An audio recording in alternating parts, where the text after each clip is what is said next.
Have you ever noticed, the more you try to defend yourself, the more guilty you look? Let that sink in. Think back to a time when you were misunderstood, criticized, or falsely accused. What was your first instinct? You rushed to explain. You searched for words to clear your name. But something strange happened. The more you talked, the more suspicion grew. Every word became fuel for their doubts, as if your defense was proof you had something to hide.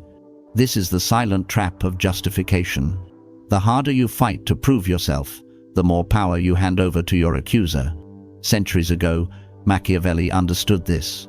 And the Stoic teacher Epictetus warned, "Don't waste your breath proving your innocence. Live in such a way that truth itself is your defense." Today, we're going to uncover why defending yourself weakens you, and how silence, presence, and discipline can make you untouchable. Stay with me until the end, because what you'll discover may change the way you respond to every challenge in life. And if you want more timeless lessons like this, consider subscribing to the Stoic Path, where ancient wisdom becomes your weapon for modern strength. Chapter 1. Why defending yourself makes you weaker. When you defend yourself, you are already conceding ground. Think about it. The very moment you rush to explain, you signal something dangerous. This accusation matters. It has weight. And by doing so, you step into the courtroom of someone else's making. You place yourself on trial without realizing you agreed to play the role of the accused. Seneca once wrote, "The more a man argues to free himself from blame, the more he entangles himself in it." He understood something most people still miss. Words of defense often tighten the chains instead of breaking them. Why? Because psychology works against you. Human beings naturally assume, if you were truly innocent, you wouldn't feel the need to protest so hard. Real innocence carries a quiet confidence. Guilt or insecurity screams for validation. Picture two people. One is calm, unshaken, answering accusation with stillness. The other is frantic, desperate to convince the world. Which one do you instinctively trust more? Let the image sink in. The frantic explainer always looks weaker, because by defending, you are no longer leading, you are reacting. And reaction is the opposite of power. The Stoics knew this well. They taught that peace of mind is strength, and that stillness in the storm is proof of mastery. To stay calm under fire is not passivity, it is dominance. So the next time you are misunderstood or attacked, remember this truth. Every unnecessary word of defense chips away at your presence. But every measured pause, every calm silence, builds an aura that no one can easily pierce. Don't hand over your authority to the crowd. Don't let your enemies dictate the frame. Instead, hold your ground. Let your life, your discipline, and your results do the speaking. Because in the end, true power never begs to be understood. It simply is. Chapter 2. The Power of Silence. Silence. At first glance, it looks like weakness. But to those who understand power, it is the sharpest blade. When you refuse to defend yourself, something fascinating happens. You create space. And in that space, tension begins to grow. Your accusers expect a fight. They expect you to react, to scramble, to fill the silence with excuses. But when you don't, when you simply stand calm, it unsettles them. Suddenly, the spotlight turns. Why isn't he responding? Why isn't she explaining? The doubt shifts away from you and begins to consume them. This is the secret. Silence doesn't leave you exposed. It leaves them exposed. It forces their insecurities, their motives, their exaggerations into the open. Epictetus once reminded his students, "Don't explain your philosophy, embody it.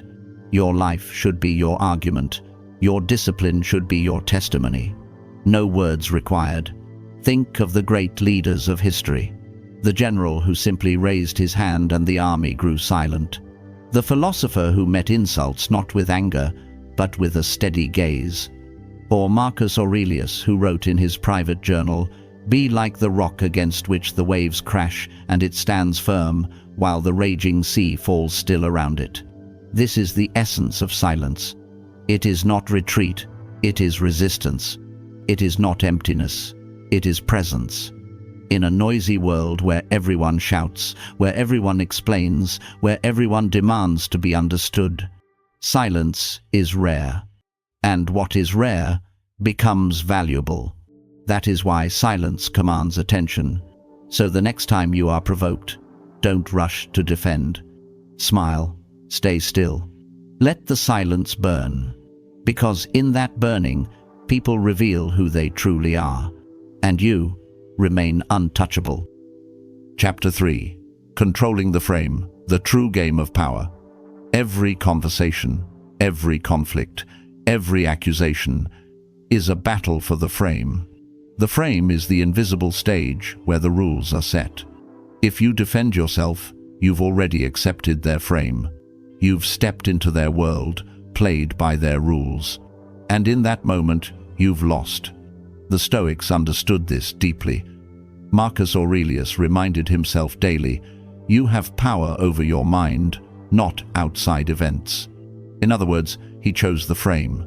He refused to be dragged into the drama others tried to create. When someone questions your worth, your instinct is to explain. But the moment you explain, you're no longer the author of the story. You're just a character in their script. Think of it like a chessboard. If you only react to every move, you're not playing, you're being played. The true master dictates the pace, the rhythm, the very shape of the game. And here lies the paradox. The less you defend, the more control you hold. The calmer you remain, the more the frame bends in your favor. This doesn't mean silence in every case. It means you decide when to speak, and on what terms. You speak to establish your ground, not to please or to beg. You act from principle, not from pressure. Epictetus taught his students, "No one can harm you unless you allow it." He wasn't denying reality, he was pointing to the frame. Harm only exists if you agree to see yourself as harmed.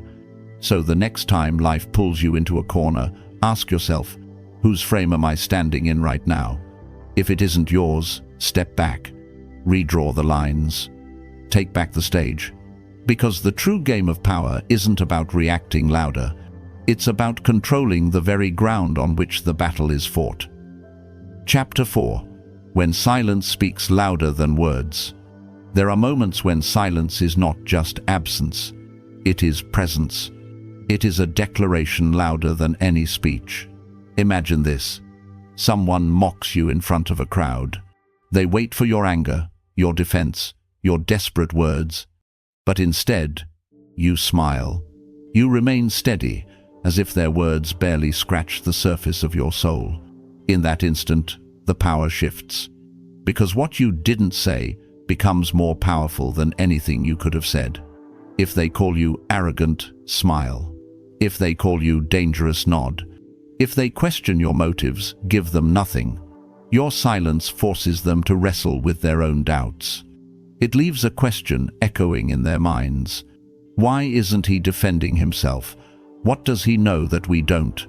Seneca observed this truth when he wrote, "The greatest reply to insult is silence, not because silence hides weakness, but because it radiates strength." Think of silence as fire. The more someone fans it, the hotter it burns. But you remain untouched, while they are consumed by the flames of their own agitation. This is why silence is not retreat. It is offense in disguise. It doesn't beg for approval. It commands respect. And in a world drowning in noise where everyone is shouting, posting, explaining, your silence will stand out like thunder. So the next time you're pushed, accused, or cornered, don't rush to fill the air. Let silence speak for you. Because when used with wisdom, silence doesn't just protect your power, it multiplies it. Chapter 5. Modern examples of silent power. Powerful silence is not just an ancient idea. You can see it today, everywhere if you know where to look. Think of a CEO at a press conference. The media hurls accusations, questions designed to provoke a mistake. Everyone expects a frantic defense. But instead, he says only, "Let the results speak."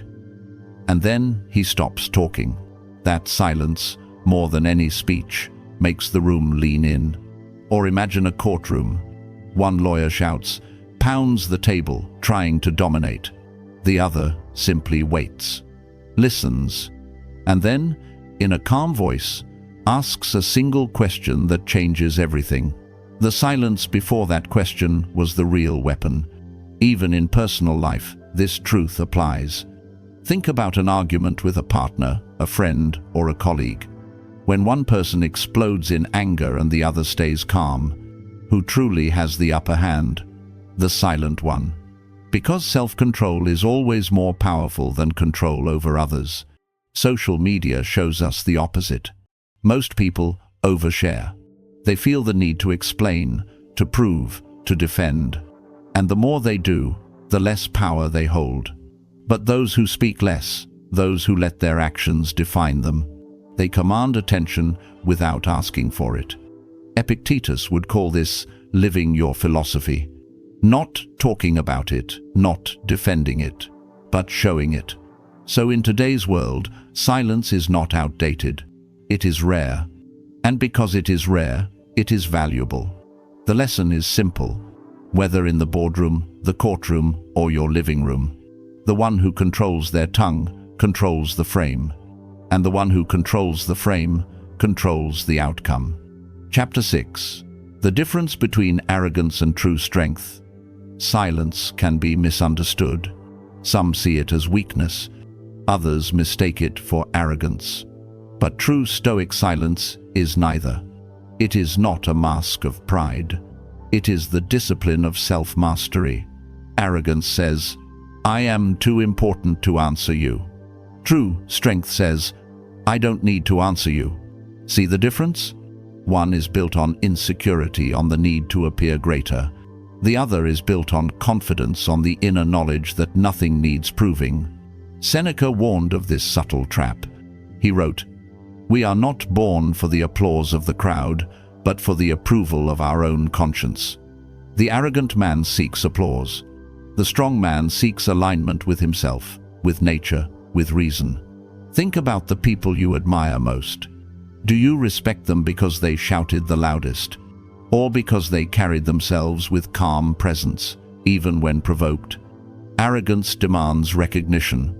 Strength doesn't ask. It simply shines, quietly, undeniably. And this is where Stoic silence finds its beauty. It is not empty. It is full of conviction, full of discipline, full of purpose. When you remain calm under insult, you are not saying, "I am better than you." You are saying, "Your words do not control me." That is not arrogance. That is freedom. Marcus Aurelius lived this distinction every day. As emperor, he could have silenced anyone with power. Instead, he chose to silence himself, training his mind to remain steady. Not to prove superiority, but to remain sovereign over his own soul. So remember this. Don't confuse stillness with pride, silence with strength, because arrogance isolates you, but true strength elevates you. Chapter 7. When to speak and how to do it with power. Stoicism does not teach us to stay silent forever. There are moments when words are necessary, but those words must be chosen with precision, not poured out in desperation. The weak man speaks because he cannot hold his tongue. The strong man speaks because silence itself commands the room. And when he finally chooses to break it, everyone listens. Epictetus advised, "Only speak if it improves upon silence." This is the measure. If your words add clarity, protection, or truth, speak them. If they only serve your pride or fear, remain silent. Think of a seasoned general. He does not shout commands in panic. He waits for the right moment, then gives one clear order, and the entire army moves. His power lies not in the number of words, but in their weight. In daily life, this means Don't waste breath on petty arguments. Don't explain your worth to those who have already decided not to see it. Save your voice for the moments that matter. And when you do speak, speak with calm authority. Let your tone reflect control, not chaos. Let your message be sharp, not scattered. Seneca once wrote, "Speech is to be measured not by the number of words, but by the effect." One sentence of truth can cut deeper than an hour of excuses. So, learn to master both silence and speech. Silence builds presence. Speech, when rare and purposeful, delivers impact. The world does not need more noise. It needs voices that carry weight. Be that voice, not by speaking often, but by speaking only when your words can move hearts, shift minds, and command respect. Chapter 8. Daily Practices to Master Silence and Speech. Wisdom is not built in a single moment of insight. It is forged in daily practice. Small acts of discipline that slowly shape who you are. If you want to master silence and speech, you must train, just as a soldier trains with his weapon. Start simple. Each morning, before the noise of the day begins, take 1 minute of stillness. No phone, no words. Just breathe. This teaches your mind that silence is not empty. It is full of strength. Next, practice restraint in conversation. Choose one moment each day where you would normally rush to explain yourself, and instead remain silent. Notice how the moment changes. Notice how people reveal more when you give them the space. Then, sharpen your speech. Carry a journal. When you feel the urge to argue, write down your thoughts first. This creates distance between emotion and expression. When you finally speak, your words will be measured, clear, and powerful. Another exercise. At the end of each day, reflect. Ask yourself, where did I waste words today? Where did silence serve me better? Did my words improve upon silence or weaken it? Marcus Aurelius treated his journal as a battlefield of the mind. You can do the same. It is in reflection that progress is made. And remember, mastery is not about never failing. You will slip. You will speak when you should have been silent. You will stay silent when words were needed. That is part of the training. But each failure is a teacher. Each practice a step closer to mastery. Silence and speech are not opposites. They are partners. Two blades of the same sword. Your task is to learn when to sheath and when to strike. Chapter 9. Silence as the ultimate weapon of power. Silence is not just a shield. It is also a sword. A weapon sharper than anger, louder than argument, and more lasting than applause. When you remain silent, you deny your enemies the reaction they crave. You rob them of control, and in their frustration, they reveal themselves. Their impatience, their insecurity, their weakness. This is the hidden genius of silence. It forces others to play all their cards, while you keep yours close to your chest. Think of a negotiator. The side that speaks least often walks away with the best deal. Why? Because silence creates pressure. It makes the other side fill the void with concessions. Think of an argument. The louder one shouts, the more desperate he looks.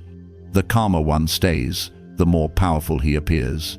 Even in war, silence is used as strategy. The quiet army, waiting in stillness, unsettles the enemy far more than one that makes noise, because silence suggests readiness. It whispers, "We are prepared. We do not need to announce ourselves." Seneca wrote, "He who is secure within himself needs no witness." True warriors, true leaders, true Stoics, they do not fight with constant words. They fight with presence. And presence, rooted in silence, is unbreakable. In a world obsessed with noise, silence becomes rare. And what is rare becomes powerful. So treat silence as your ultimate weapon, not to hide, not to run, but to dominate without even raising your voice. When others crumble under pressure, you remain unmoved. When others seek validation, you remain sovereign. This is the paradox of silence. The less you use it, the more powerful it becomes. Conclusion. Never defend live as the proof. You don't need words to prove your worth. Let your discipline, your calm presence, and the life you build be your testimony. When accused, stay silent. When mocked, smile. When doubted, let results answer. Do not play defense. Be the fortress no storm can move. As Machiavelli warned, and as the Stoics lived. The strong never explain their very existence is enough. If this message resonates, subscribe for more Stoic wisdom and drop a comment below. I choose silence over defense.